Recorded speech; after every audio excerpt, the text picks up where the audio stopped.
going to talk about prayers. Prayer is a very powerful spiritual tool, and still, as I see, we talk to a lot of different people. A lot of times people don't even know how to pray. I did not know that, because learning how to pray, either we learn from our parents or sometimes we learn from our church. So this information will get into, this videotape will get into all aspects of prayer. The goal is to use this spiritual tool to get you the most benefits. But before we get into the main substance of prayer, let's just go over a few things. I am sure you've heard one-dimensional, two-dimensional, and three-dimensional things. What are they? Just for the sake of everybody's benefit, if I look at this wire or a line, this is one-dimensional because it only has one dimension. If you look at a paper, it has two dimensions. This way, and the second dimension is this way. So anything like a surface area of a piece of land is a two-dimensional thing. Now, if you look at this box, a standard box used for shipping, fragile. If you look at it, if I look at this area here, it's one dimension and two dimension, right? If you look at it, the bottom of it looks like one sheet of paper, right?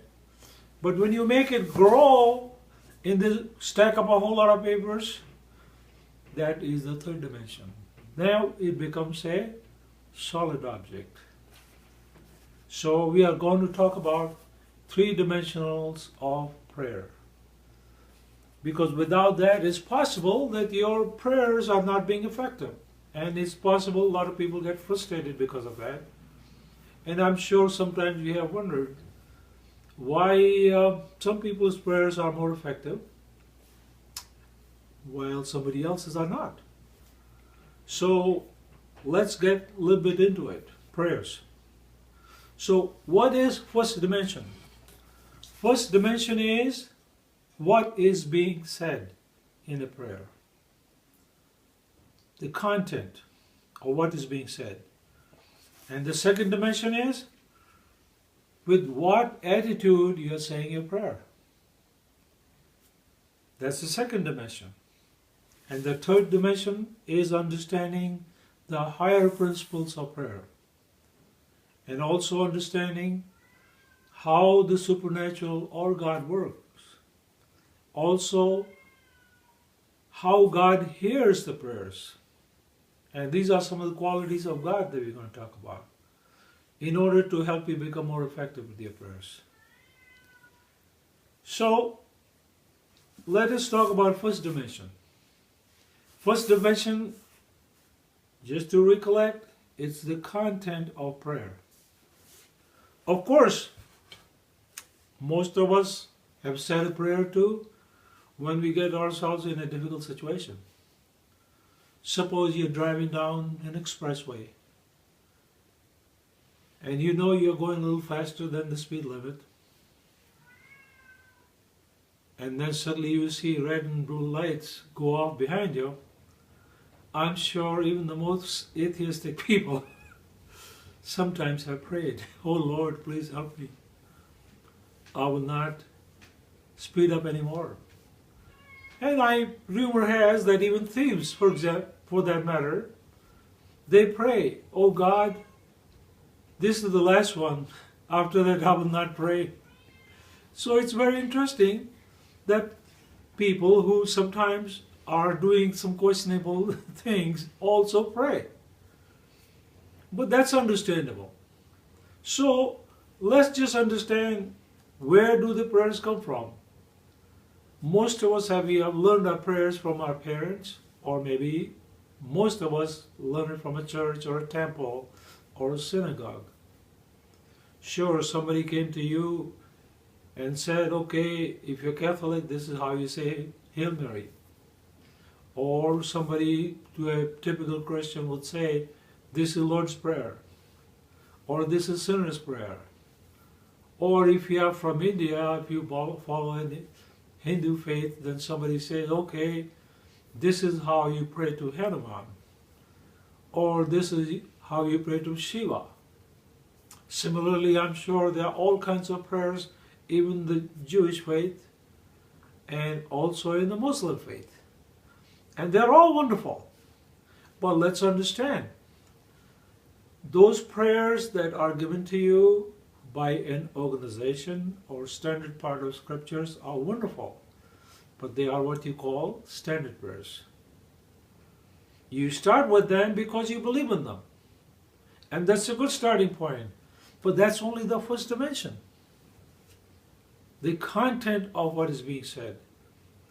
And because you believe in those prayers, your heart is a little bit open, and that's why those prayers help you, as compared to somebody who never says a prayer.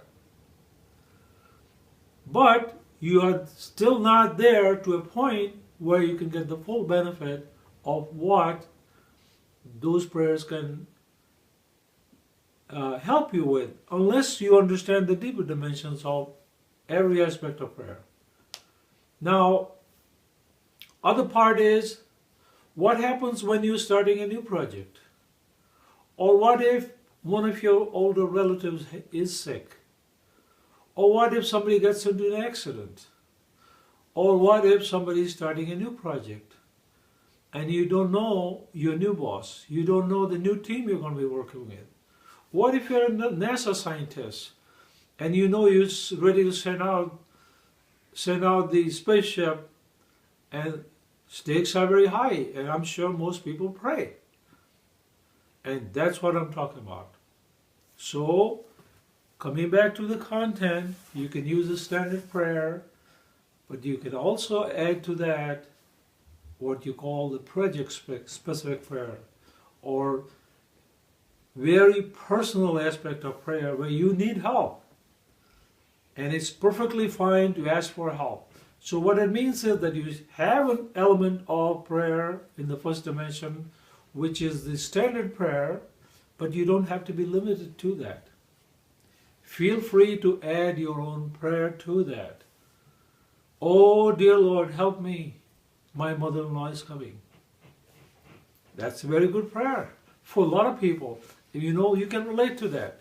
So, sometimes it may be dealing with difficult people or difficult situations.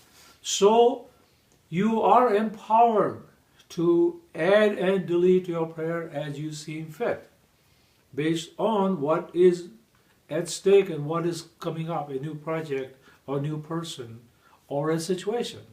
So that completes the first dimension. What is being said? Standard prayer and personal prayer. Personal prayer, you should have the ability to add and delete as you wish. Personally, what I've done is with the personal aspect of content, it is one of those live things which is continuously evolving. Because today I need help in this area, tomorrow I need help in something else. So it's a very live area. So it's not enough to use just the standard prayer. And actually God appreciates those people who also get the personal prayer involved. Now let's talk about the second dimension. Here we talk about the attitude. We have said the prayer, but you notice some people how they say the prayer? They are doing 10 different things, but for the sake of it, they mechanically paired out the prayer. You know their heart is not in it. A lot of times you see other way around. You see some people saying prayer in some foreign language. And if you ask them, do you know what that means? They look at you rather surprised that you would ask a question. But the interesting question is for them. If you don't understand the prayer, then how can you get your heart into it? It's like going on a date with somebody and start speaking foreign language. You're not going to get too far. So it's important to understand even with God, it's a very personal relationship. You're taking it to a deeper level. So if you're going to say a prayer, say in Sanskrit, it sounds wonderful. And it's a holy language. Well and good. But unless you understand what you said, it's very difficult to open your heart dimension. So what I'm saying is, it's important to understand what you're saying. Mentally. Don't just do it mechanically. The other aspect of attitude is you have to have your heart involved in your prayer. Heart is very important. God listens to heart more than anything else. So heart is important. If your deep feelings are involved, that becomes even more powerful. Now, if your feelings are involved to an extent, then you can start crying in your prayer. Now you almost can be sure that you're going to hit a home run with God. So those are the two dimensions. First one, the content. Second one, the attitude. Now let's talk about the third dimension. Third dimension is understanding the power of prayer, or what is the universal spiritual law that operates, and also understanding some qualities of God Himself or herself as to how some prayers are more effective than the others. Now, prayer-wise, some people, if you look at it, they only pray for themselves. A person who is only praying for himself is a very limited prayer. But if you have met some wonderful people in your life, you realize they are always praying for other people, or they are praying for the country, or they're praying for the whole world, or they're praying for the society, or they're praying for the whole family. The idea here is that if you want to include or get more power in your prayer, then you always go from top down. Top being the biggest part of society that you can think of. If you could think of the whole world, then the nation, then your society, then your family, and then you. Then what it shows is that you are willing to expand your heart.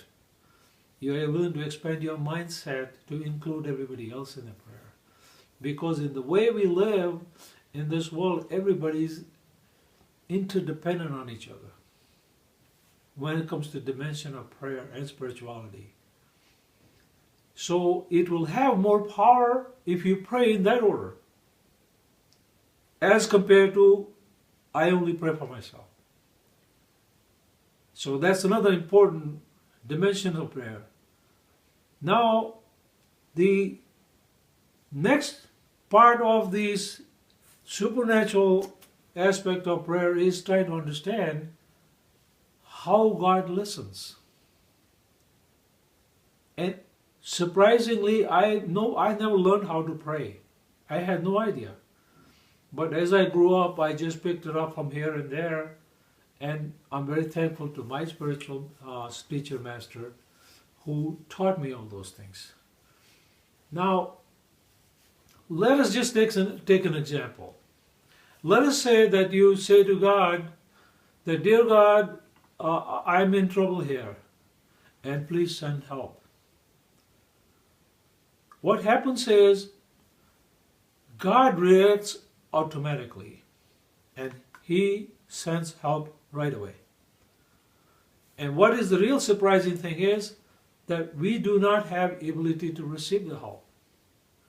Because even though we ask for help, what happens is unknowingly our subconscious mind blocks the prayer. Help is sent, but we also have what I call mental preconditions. And each one of us have our own way of blocking the prayers or blocking the help coming from God. Because there are people who think that if I ask for prayer, then I'll only accept it if the prayer is coming in form of angels flying in the air. Some are blue color wings and some are pink color wings. Otherwise, they cannot be from God. So you see how you limited yourself?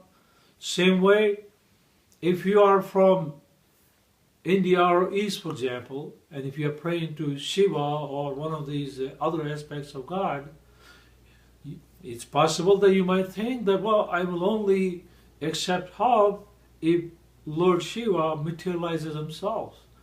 Or a goddess appears who's got like 8 or 12 hands. Outside of that is just your neighbor's mother. What's the big deal? And that's where we block it. The rule is you don't know in what form God is going to send you the answer back and the help. So, if your precondition of the mind is set to receive help in a certain way, then what it will do is it will block everything else. It's almost like saying to your friend, well, come to my house and lock all the doors and only open a little peephole in the back, one of the windows, and you keep saying that you never came because you have chosen to only peek out through that little hole in the back, one of the back walls. So that's where we end up cheating ourselves.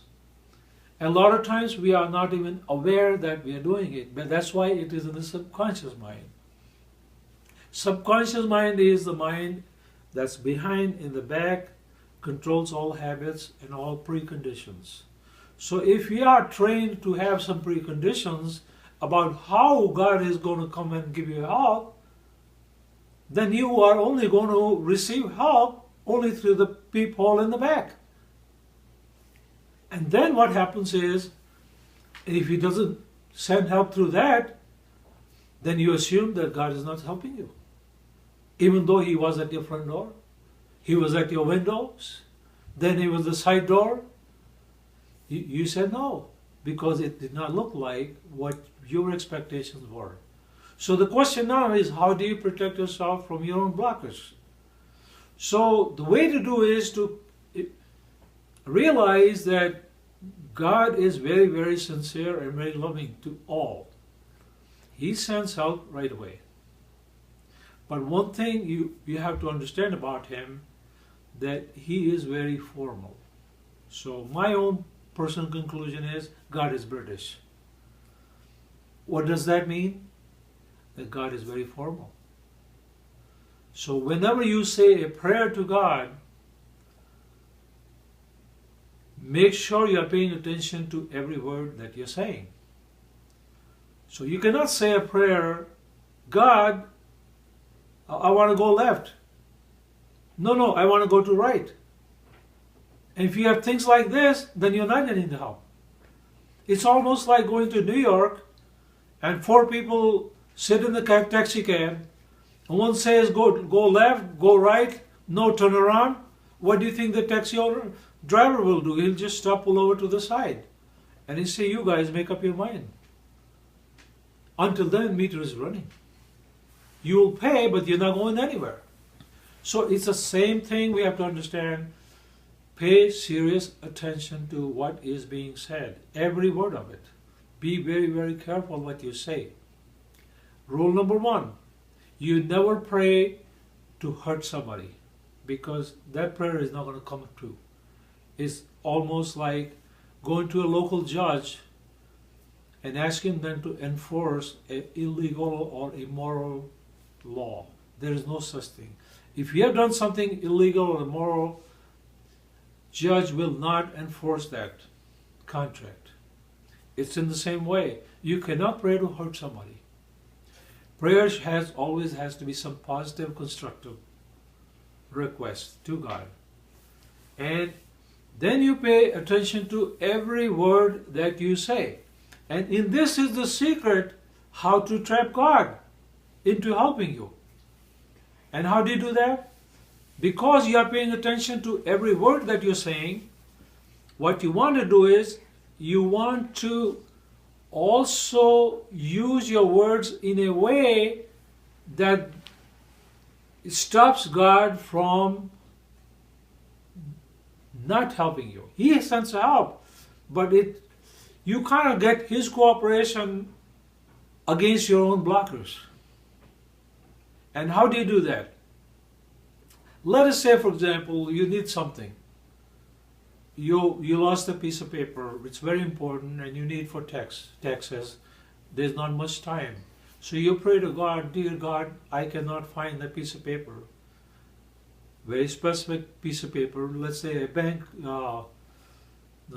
interest statement. And he said, I cannot find that. Please help me. Guess what He will do? He will send help right away. So, but because of your preconditioning, you say, oh, it's just your sister. She doesn't know nothing. Oh, it's just your dog. It's just a television. Oh, it's a neighbor's mother. You block it out that way. But through each one of them, He has sent a clue, which would have given you the answer if you knew how to receive that. And since you blocked it, you did not receive it, and you're still blaming God. So, what do you do to protect yourself? You say a prayer in a way that it meets God's British language requirements. So, you pray differently. Dear God, I need that bank statement for tax purposes. I need your help, and please send help, and make sure that I receive that help. That part is very important. Make sure. Because what happens, then God takes that seriously. In the previous situation, what was the contract? Please send help. So he tried 4 or 5 times. As far as he is concerned, his contract was fulfilled. I sent help 4 or 5 times, I'm done. But when you say it differently, that please send help and make sure that I receive your help, means his contract is not fulfilled. If you close the front door, he's going to come in from the back door. If you close the back door, he's going to come in through the windows. If you close the windows, he's going to come out from the other side of the windows. If you close that, he's going to come out through the garage. And if you close all that, he's going to make a hole through the roof and get through to you, because his contract is not fulfilled. Believe me, it works. It works, and it's very powerful. So, let me summarize it for you. Prayers have 3 dimensions. One is the content of what is being said. A standard prayer that you take from church, use it. Second part, you should be able to make your own prayer, add and delete, because life is dynamic. Second dimension, make sure you understand what you're saying. And make sure your heart is in it. And make sure you're not asking prayer to hurt somebody, but prayer of helping somebody is the better one. Then the third dimension, always go top down. Pray for everybody else. Bigger society, country, the world, then your family, and then yourself. And then understand that God is British. So pay attention to what you're saying. How you say it, when you say, please send help. And make sure, underline, make sure that I receive your help. Then you will see something like a book falls down, and the page that opens, the answer was right there. Or you turn on the TV and somebody's talking, the clue is right there. Or your cat runs through paperwork and you try to clean it out. First pile of paper that you put your hand on, the piece of paper is right there. Or suddenly a phone rings and somebody says something and the answer is right there. So after saying a prayer like this, pay attention to the entire universe, anything that moves around you. Don't disregard it. God will get through to you. Believe me, it works. Try it. Thank you.